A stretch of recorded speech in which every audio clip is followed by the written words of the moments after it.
आज हम लोग क्लास 9th का एक बहुत ही इम्पोर्टेंट टॉपिक पढ़ने जा रहे हैं जिसका नाम है arithmetic progression. Arithmetic progression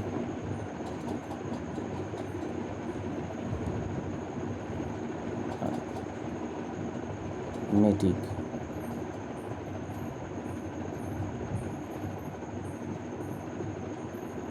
progression arithmetic progression बहुत ही इम्पोर्टेंट टॉपिक है हमारे एग्ज़ाम के पॉइंट ऑफ व्यू से, और हमारा 9th क्लास में ये बहुत ही इम्पोर्टेंट रोल प्ले करता है। ठीक है, अरिथमेटिक प्रोग्रेशन जानने से पहले हमें कुछ बातों को ध्यान देनी होगी। जैसे इसके कुछ पॉइंट्स हैं। इस पॉइंट में है ए है, डी है, टी एन है, एल है, एन है और एन है। ओके, तो हमें इन बातों को ध्यान देनी है। फर्स्ट ऑफ ऑल ये पहली बात हो गई। अब हमें ये देखना है कि अरिथमेटिक प्रोग्रेशन क्या होता है। अरिथमेटिक प्रोग्रेशन होता है, अरिथमेटिक प्रोग्रेशन एक नंबरों की सीरीज़ होती है। जैसे नंबरों की सीरीज़ का मतलब क्या हुआ, जैसे मैं एक एग्जांपल के तौर पर ले रहा हूँ। ठीक है, जैसे मैंने लिया 8, 11, 14,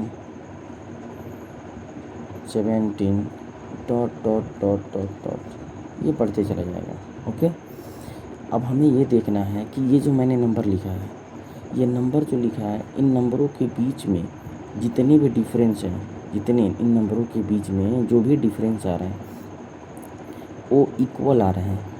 क्या हो रहा है, वो इक्वल आ रहा है। ये डिफरेंस, इसका डिफरेंस और इसका डिफरेंस, इन सभी नंबरों के बीच में मुझे 3 का डिफरेंस मिल रहा है। इसका ये मतलब होता है कि ऑलवेज अगर जिस सीरीज़ में मुझे इन नंबरों के बीच का डिफरेंस इक्वल आए या फिर इक्वल मिले, तो हमें समझना चाहिए कि वो सीरीज़ जो होता है वो ए बी में होता है, जिसे हम अरिथमेटिक प्रोग्रेशन कहते हैं। ओके, हमने तो अरिथमेटिक प्रोग्रेशन समझ लिया। आइए हम इसके पार्ट्स को समझते हैं।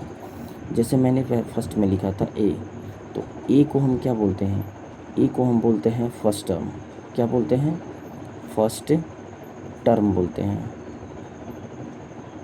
ठीक है, डी, डी को क्या बोलते हैं हम, डी को हम बोलते हैं कॉमन डिफरेंस, जो मैंने अभी जस्ट बताया, कॉमन डिफरेंस।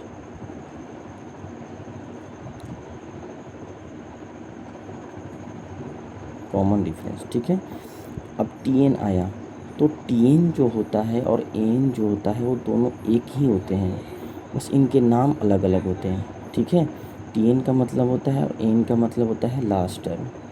क्या होता है, लास्ट टर्म। ओके, अब रही बात एल की, तो एल जो होता है, एल क्या होता है, जैसे मैंने सीरीज लिखा ना, तो मैंने सीरीज लिखा तो ये लास्ट से टर्म यानी कि लास्ट से फर्स्ट टर्म कहलाते हैं। जब क्वेश्चन में आएगा कि लास्ट टर्म से निकालिए, है ना, मुझे लास्ट टर्म से फर्स्ट टर्म को निकालिए, ठीक है, तो ये लास्ट टर्म का फर्स्ट टर्म बनता है। ठीक है, तो एल भी क्या होता है, लास्ट टर्म होता है। एल भी क्या होता है, लास्ट टर्म होता है। बट वहाँ पर हमें ये समझनी होती है ना कि जब क्वेश्चन में लास्ट टर्म से बोलेगा ना, तो उस समय इसका इम्पोर्टेंट रोल होता है। ठीक है, उस समय हमें ये क्वेश्चन के अकॉर्डिंग समझ में आसानी से आएगा। ये भी एक लास्ट टर्म होता है। क्या होता है, लास्ट टर्म होता है, इसका मतलब भी लास्ट टर्म होता है। ओके, और एन, एन क्या होता है, ये नंबर ऑफ़ टर्म होता है। क्या होता है, नंबर ऑफ़ टर्म होता है, नंबर ऑफ़ टर्म होता है।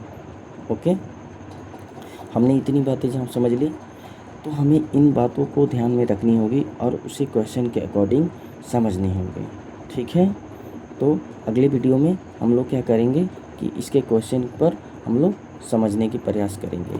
Thank you.